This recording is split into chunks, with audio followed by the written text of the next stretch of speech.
Okay, we're back again for the third time. Hopefully we're on the right page this time. And once again, I apologize for these technical difficulties. That's kind of why I just have people usually to do these things. And thank heavens I have some people to do that. Now I don't know. Now we're getting all kinds of numbers up here. It looks like there's questions, but I'm assuming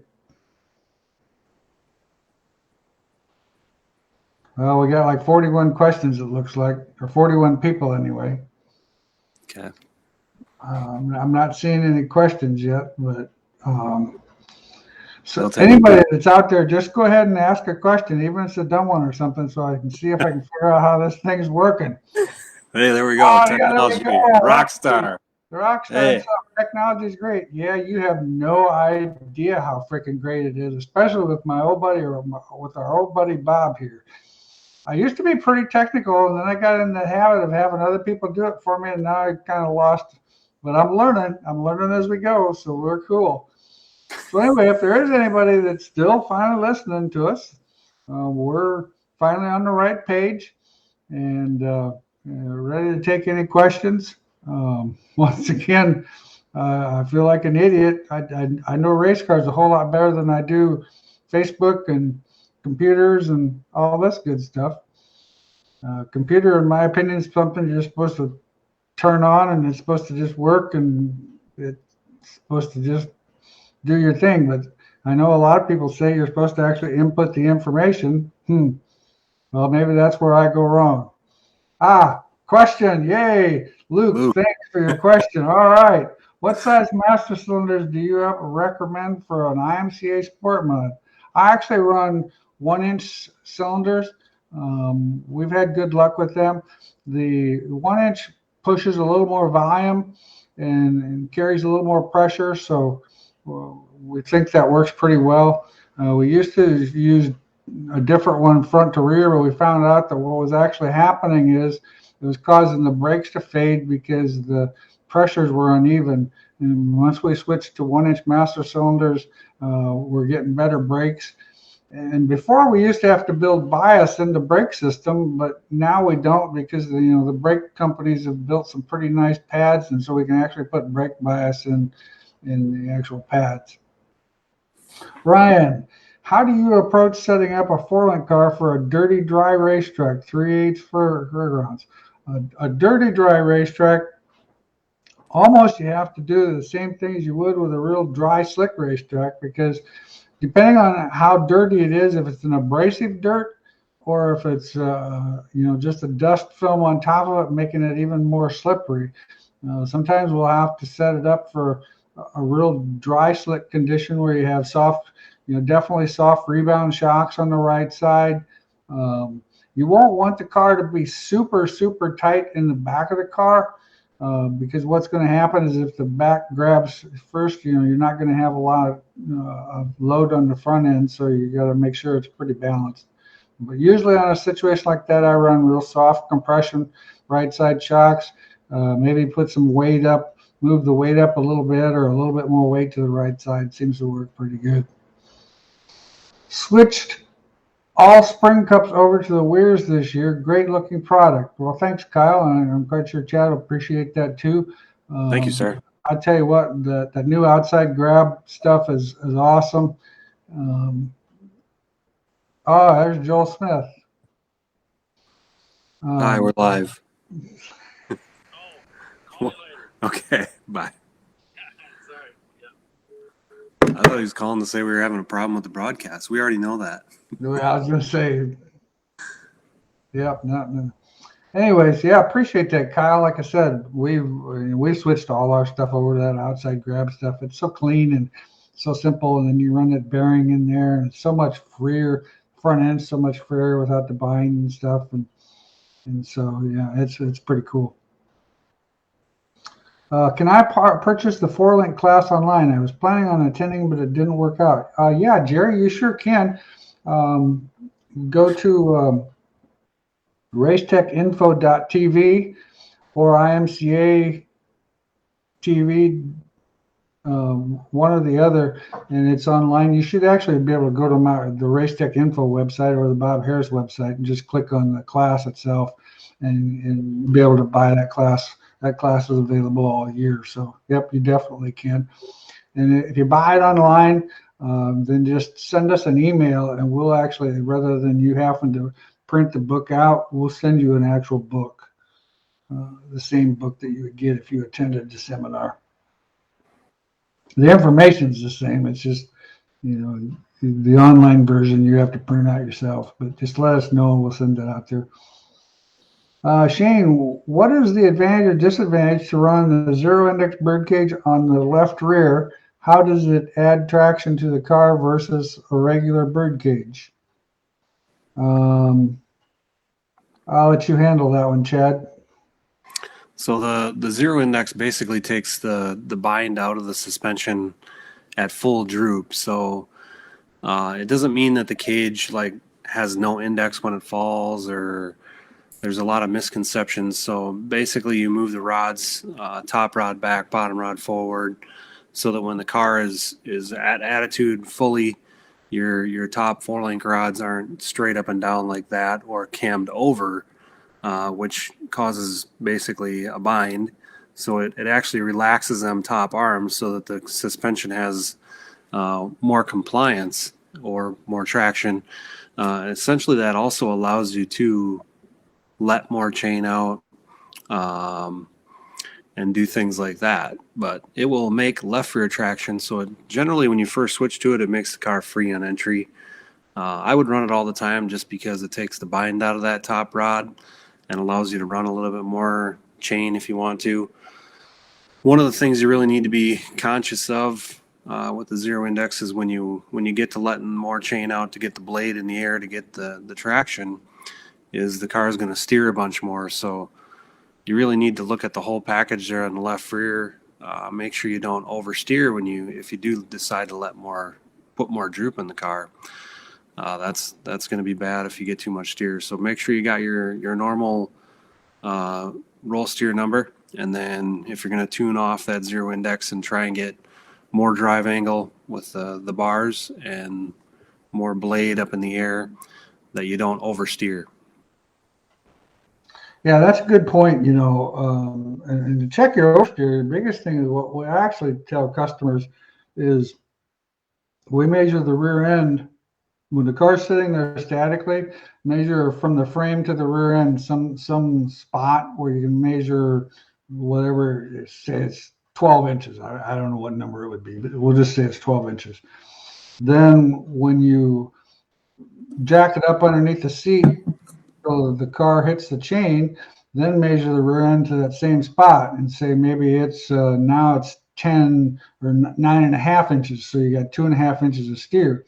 And like Chad said, if you let more chain out of it, you're going to get more steer. So you might actually have to change your static steer number so that your dynamic steer number is the same. Otherwise, you would change two things and not know which either helped or hurt you. So that's a good point. Very good point. Ryan, would you recommend doing anything different with tire pressures on a longer 50-lap race, IMCA stock car?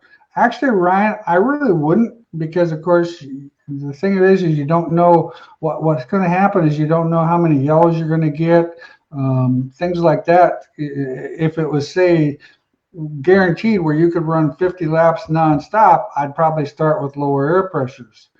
But the problem is we don't know how many restarts. I'd highly recommend running nitrogen in your tires so that you can not have quite the growth factor that you would on any other scenarios, so to speak. But anyway, well, I don't know how many we had watching before, but I did bring a new product, and we did it on the other broadcast. Yeah, let's go ahead. We talk about this. Maybe we should talk about that one more time. But there we go. Today we released our drill jig for when you put the clamps on the axle tube. So basically, you screw that into the hole, and you'll go in with a 1/4-inch drill bit first, and then a Q drill is the next drill. But if you don't have a Q, you'd use a 21/64, then you'll drill that, and then you'll put the clamp back on. You'll line it back up with that 21/64 drill, and then you'll tap it through the clamp, through the axle tube, all together. So just a cool little bolt that we drilled out to make a quick little jig there for drilling these out so that you don't wreck the threads in the clamp. So that was our new product today. And I also got to play with, I don't know if you remember, we were talking about that manual graphing machine, but Oh, yeah. we did get Gen 4 today plugged in, and we were testing with that. So that's going to be pretty cool. We're pretty excited about that. So we'll have those ready to test here shortly. Maybe we'll send one to you to test, Bob. That would be good. I should have some technical help to be able to help with that testing so that I can just read the data and make an assessment of what I see. That'd be fun. Next question. Ryan's got a question. What is the theory behind the tight helix Swift spring? Well, the theory behind that spring is basically, and they do this not at the cup level today, but it's at the cup level before, and a lot of pavement cars do what you call basically a coil bind setup. Well, this is set up to the point where this spring's capable of only about 3.5 inches of travel before it actually coil binds. So the theory behind it is Rocky's wanting to send a jig and put it on our tab. Yeah, right. Yeah. I always got people helping me out. I don't have a problem with people helping spending my money. I think it's a great idea. But anyway, back to the original question. The tight helix spring, what it does is it coil binds, so it gives the car a much more side bite. The problem with it is, and it depends, and I'm not saying it's got a problem, but it's very driver specific. Some drivers like it, think it works very, very well. I think it works really well, especially on a stock car, the heavier car with the right rear. But some guys put it on and then they say they can't feel the right rear like they could with a regular spring. So once again, it's something that I don't think it's a magic potion for everybody. It's definitely something that can try, but like I said, it'll go coil bind in about 3 inches of movement. So, just depending on how much actual movement you get in the back of the car, that's something to kind of consider. What length and what wall thickness on a solid pull bar, generally on an IMCA modified, right and left-hand threads?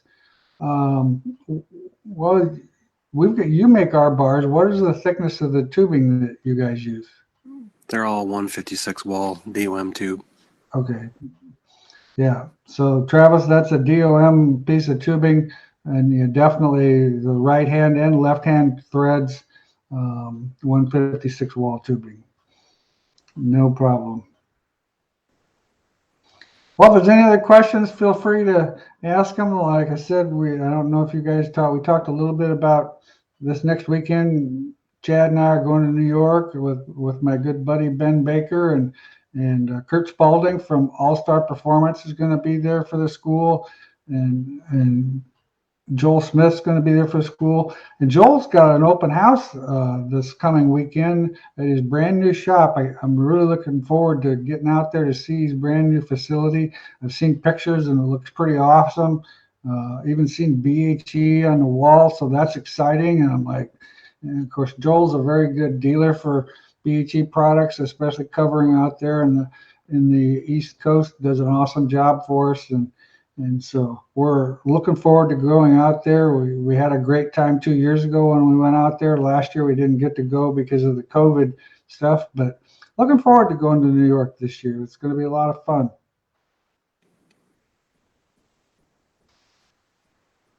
Well, anything else that you got on your mind, Chad? Must have screwed them all up being on the wrong channel. Well, I'm quite sure I probably did, and I don't blame them. I mean, I can't believe I did that. But I learned, now I know. Tim, should we run the Torrington bearing on the sliders by far? Just on the top, not on the bottom of the slider, because the bearing on the bottom will fill up with dirt and water, and you'll end up wasting your money putting it on the bottom. But on the top, it's definitely a great deal, and I'll let Chad explain more about that. Yeah, the top is essential just because of the water when you're washing. Tim's probably got some pretty awesome Schaefer's grease he can grease that with. The Torrington bearings are amazing. What they've done the last, I don't know, when did we start this? A couple years ago when we started doing the grab stuff. And, the Torrington bearings are really help the spring through travel. Unfortunately, they are definitely a maintenance piece.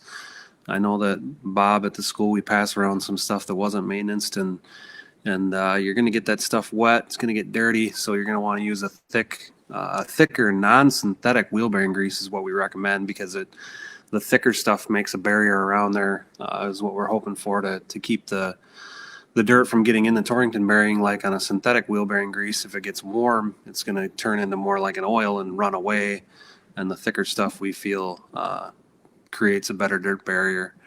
But the Torrington bearings have really changed the game on the springs for sure.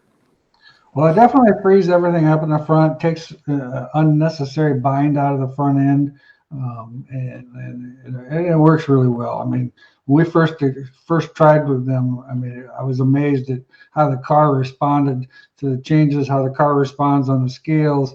Everything just responds so much better. Them bearings are definitely well worth the money. The downside is they're a little bit of a maintenance deal, but like Chad said, with that thicker grease and stuff, I think that's going to work out really well. And I'm not sure what this guy's asking, Chad, but Mason wants to know, has anybody tried the center pull like the Wehrs kit on dirt? Do you know what he's talking about? Well, the center pull actually is an asphalt thing where it's like a J-bar wraps around the back of the axle tube, so makes that bar pull from the rear side of the axle. Just reacts a little bit different under acceleration, and I think the rules now state that the link has to be below the center line of the axle and can't be mounted within so much of the center line. That could very well be. I think they changed that rule, so I don't think it's legal. I don't know where you run, or if you're talking about, I'm assuming you're talking about a two-link car. But it's definitely something that might work on the right rear of a sport mod. You're going to make that bar longer. It's going to automatically give you more traction pulling off the back. So we've had some people do some crazy stuff with some J bars and some two-link brackets. We just don't know if it worked out for them. So I don't really have any good data there as far as the center pull on a dirt car. Well, we definitely caught some people's attention what we were talking about there, Chad, because James wants to know, Chad, when is this new tech software going to be available and how much? Well, are we talking about the Gen 4 machine that we just talked about, or are we talking about the 4-link software, which is currently available, or the maintenance software, which we're having troubles getting off the ground? If anybody knows about any of them, I'm fine. Yeah, I think we talked about it in a school a couple years ago, trying to do a software for maintenance, and we just can't find anybody that is real strong with apps, and quite frankly, we don't have a lot of time to do it ourselves. So if there is anybody watching or anybody knows anybody that's really good at app development, we want to have something that's on a mobile device that would log all your maintenance stuff for you and give you a little dinger when it's time to do your Torrington bearings and your slider and get your shocks worked on and all kinds of stuff like that. We've had 3 or 4 crew chiefs, chassis builders. We've all kind of talked about this cool thing, but we're really having some troubles getting it off the ground. Very interesting. I'll think about that to see if I know anybody. I can't think of anybody right off the top of my head. Tim says he's got the right stuff. That's good, Tim. I appreciate that. Looking at my sliders, my upper slider mount on my left rear, it definitely is not the factory mount, and I believe it is laid back too far, causing less indexing into the spring at hike. Any recommendations where that should be in degree-wise at hike? Well, I mean, the ideal thing to do would be to have the slider relatively straight up and down when it's at full hike, I would think. you're going to end up still wanting to have angled inboard. I'd still have it angled inboard and backward probably 5 degrees at hike. That would be my recommendation. You missed that one, Taylor Rose. Oh, did I? Yep. When the track slicks off, what would be your favorite adjustment to make? Well, when the racetrack slicks off, once again, I tend to go with shock changes. When the racetrack slicks off, it slows down. So I found, changing it so that you can kind of change the timing of the suspension a little bit, because before, when the racetrack had grip, your speeds were faster, and so the G-forces are actually getting the car rolling on the right rear and right front, where sometimes the shock absorbers are definitely softer compression will get the car over there a little bit sooner. Another thing, the left front, like if you've got a left front chain, I tighten the left front down so that there's not near as much drop in the left front. That gets more traction to the left rear. A little bit more angle in the panhard bar, not a bad idea. You got to be a little bit careful when the racetrack slicks off. Keep in mind, we're going slower, so we're going to slow down. And so what happens is sometimes people end up making all these adjustments to their car, and they end up tightening the car up tight and can't get the car to roll. A lot of times I don't, like I said, and that's kind of why I work with shock absorbers mostly, because it doesn't change any geometry. It just changes the timing aspect of it. And so that's kind of what I prefer working with is shock absorbers. Ryan's pros and cons between 19 and 20 series IMCA Hoosier. Well, that's a great question, Ryan. The 19 is a lot flatter tire. The 20 can be crowned in the middle a little bit. The only place I actually recommend running a 20 is on the right rear, because with your bead lock and stuff, and with the way that tire flexes back there, it works a lot better.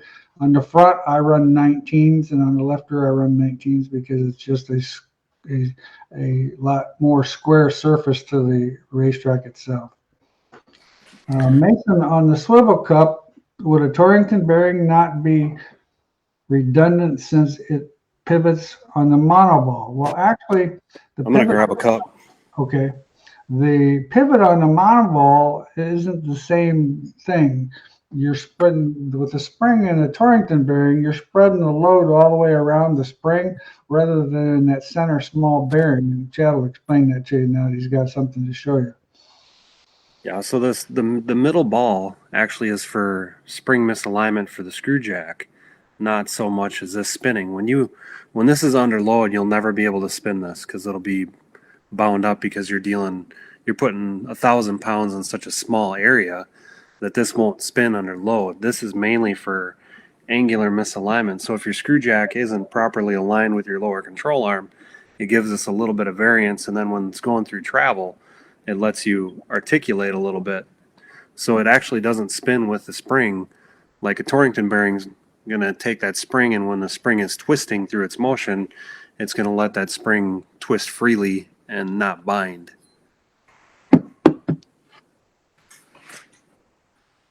Good explanation.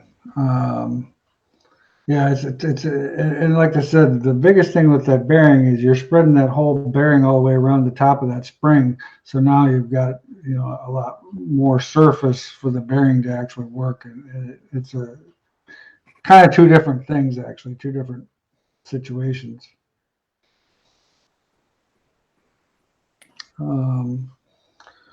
Ryan wants to know, Chad, how many nights are your red pucks good for in your threaded limiter cans? So the red pucks are the softest one we make. So the reds are the 50. They're definitely going to get beat up harder than anything stiffer than that. We'd probably get, I would say, 20 nights out of that. I would put a little bit of grease on them just so when they're traveling they don't grip too much, and then sometimes they tear if they bind against each other. So a little bit of grease on them, kind of just like a pull bar and a limiter. It's actually the same pucks we use in the pull bars. So I would recommend probably 15-20 nights on the reds. the stiffer ones like the grays and the blues, you probably get more nights out of them, but that red one's going to take the brunt of the travel initially. So that one's going to get angry first. Good explanation. What have you got going? You just got one. Yeah, we just have one more day to do our regular daily business, and then we're on the airplane, aren't we, Chad? Yeah, it's going to be a little crazy tomorrow. I'll getting everything I got to get done and jump on the old jet airliner and head east. Mason, when we chain a right rear, how far in or out on the tube towards the tire should the chain be mounted? When we hook up the chain, we are pushing the chassis down and chaining it, or chaining it at static and then adding preload rounds. Well, the chain actually on the right rear, we actually run it right up against the cage. Is that what you recommend, Chad? Yeah, well, more straight up and down with the frame rail, but that'll end up being the cage up. And but as far as load wise, I set it so that basically, well, my biggest thing is I don't want that right rear spring to ever come off the actual spring itself. So we set it loaded pretty much so that it has just a little bit of play in it at ride height. That seems to be the biggest thing. Now you can preload that and it will gain you some traction. The problem, of course, is if you get on a rough racetrack with that right rear being preloaded like that, that car is going to be undrivable. I mean, you hit a hole and you're going to want to think to yourself, where am I going to go? Odds are it's going to be towards the fence. Shoot right. Yeah, it will turn right because the wheel stops, sticks itself in that hole, and the front end can't keep up with it. So it definitely... let me actually look on my calendar here just so I can tell you guys what day we're going to be back here. Let's see. Oh, next show should be the 21st. So we'll that'll give us plenty of racing time and stuff. So our next show will be the 21st of March. So if you're tuning in, and hopefully I'll have all these glitches figured out because I learned them all today. Took me a half an hour, but I got her down pat now. Jason, left front chain limiter, is that good for tight to the bottom?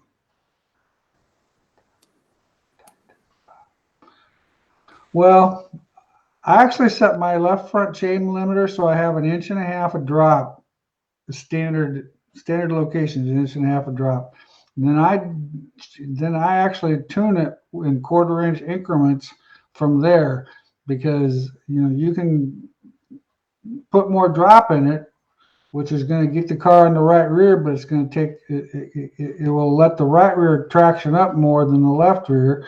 If you take drop out of it, so you got less drop, that's going to make the left rear try to traction up more than the right rear. The problem you run into is that can kind of take some side out of it. So it's kind of it's a nice, you wouldn't think 1/4 inch would make a difference, but it definitely a 1/2 inch is a very noticeable change on that chain. So that's something good to know. Hey, we need to change that date. Okay. Well, that's Mason's birthday. Let's go the 14th, 28th. Let's go the 14th then. That'll be fine. 14th. I can't miss the birthday. No, that wouldn't be a good deal. We wouldn't want that to happen. So we'll plan on seeing you guys on the 14th. And hope, like I said, I promise we'll have all these glitches figured out from beforehand. And so everybody have a great night. And thanks for tuning in and being patient with us. Thank you.